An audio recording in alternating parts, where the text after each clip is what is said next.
السلام عليكم ورحمة الله وبركاته. أعزائي طلبة الصف الأول الإعدادي، هنكمل مع بعض النهاردة وناخد آخر شكل من أشكال الموضوعات اللي هو How to write an email. إزاي أكتب إيميل.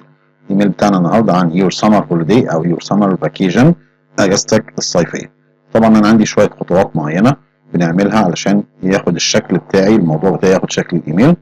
كنا اتكلمنا قبل كده عن الباراجراف وعن البلوج بوست، دي آخر حاجة، وهنشوف في الآخر مين اللي هيجيلنا في الامتحان، هل هيجي باراجراف وايميل ولا باراجراف وبلوج بوست ولا التلاتة، اي واحد فيهم على حسب ما تنزل مواصفات الامتحان. يلا بينا مع بعض كده.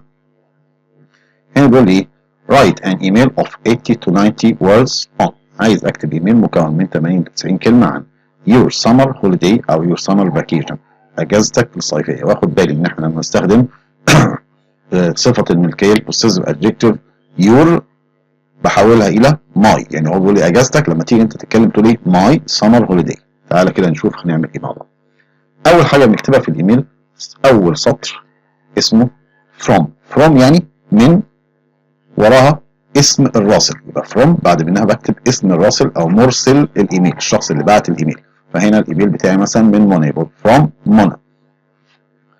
تاني سطر بكتب to يعني الى، وراها المرسل اليه، يبقى اول سطر from من وراها الراسل، تاني سطر بكتب to الى وراها اسم المرسل اليه، تالت سطر بكتب subject اللي هو الموضوع، وبكتب موضوع الايميل بتاعي. هو كان قايل لي your summer holiday، فانا بكتبها هنا ايه my summer holiday. بعد كده ببدا الايميل بتاعي بتحيه، بقول هاي او هالو زائد اسم الشخص اللي انا باعته، هاي اسراء او هالو اسراء، يبقى هنا هاي وبعد منها اسم المرسل اليه.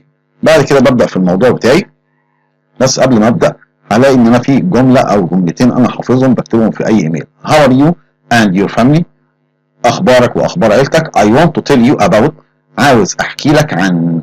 الجملتين دولت اكون حافظهم جدا، وبعد كلمه about بكتب اسم الموضوع بتاعي. I want to tell you about my last summer vacation، عاوز احكي لك عن اجازتي الصيفيه الماضيه. The summer vacation was great، الاجازه الصيفيه كانت رائعه. نبدا بقى نكتب عادي كانه موضوع عادي.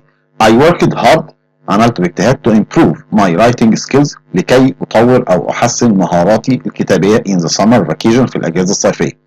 هاخد بالي إن أنا هنا بكتب informal إيميل غير رسمي، يعني لصديق، فبنستخدم فيه الاختصارات اللي احنا حفظناها. فهنا بيقول لي by the way I volunteered، على فكرة أنا تطوعت to teach all people، عشان أعلم الكبار أو كبار السن to read and write in Arabic، إن هم يقروا ويكتبوا باللغة العربية. I think I did very well، اعتقد انني اديت جيدا. واخد بالي ان انا عندي اختصار تاني فيه اللي هو بتاع كلمه very. I also had some fun in the summer vacation، ايضا حصلت على بعض المتعه في الاجازه الصيفيه. I often helped my dad in his shop، غالبا كنت ساعدت بابا في المحل بتاعه. It was hard work، كان عملا شاقا. But we were happy، ولكن كنا سعداء. When it was finished، لما انتهى، يعني لما العمل خلص. When we finished work in the shop، لما خلصنا العمل في المحل. We enjoyed playing chess together، استمتعنا بلعب الشطرنج معا أو مع بعض. It was fun، كان ممتع. But my dad usually won، لكن بابا عادة كان بيفوز. What about you، ماذا عنك، يعني أنت كمان احكي لي. يبقى أنا كده خلصت الموضوع بتاع الإيميل بتاعي. بيبقى عندي جملة ختامية، تمام، فبقول له إيه see you soon، أراك قريبا. ينفع أقول له best wishes، أطيب الأمنيات، تمام. بعد كده التوقيع بتاع مرسل الإيميل أو الراسل، فهقول له إيه yours منى، المخلص لك او صديقك او صديقتك منى. ده توقيع الراسل. حضرتك اسمك واسم المرسل اليه هو بيديهولك لما يديلك الايميل.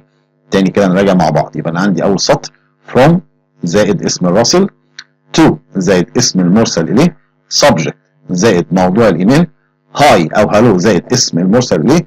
ببدا how are you and your family، اخبارك ايه واخبار عيلتك. I want to tell you about، عاوز احكي لك عنه، وببدا احط اسم الموضوع بتاعي وببدا احكي الموضوع. خلصت الموضوع بحط جمله ختاميه ابسطهم كلمه see you soon، احفظها برضه تبقى اسهل. وبعدها بحط التوقيع، قبل ما بكتب الاسم بكتب yours، وبعد منها الراسل او اللي ارسل الايميل. تمام كده. اعتقد ان احنا يعني عرفنا الثلاث اشكال بتوع الموضوعات بتاعتنا، باراجراف والبلوج بوست والايميل. اتمنى ان انتم تكونوا استوعبتوا، ونلتقي قريبا ان شاء الله. السلام عليكم ورحمه الله وبركاته.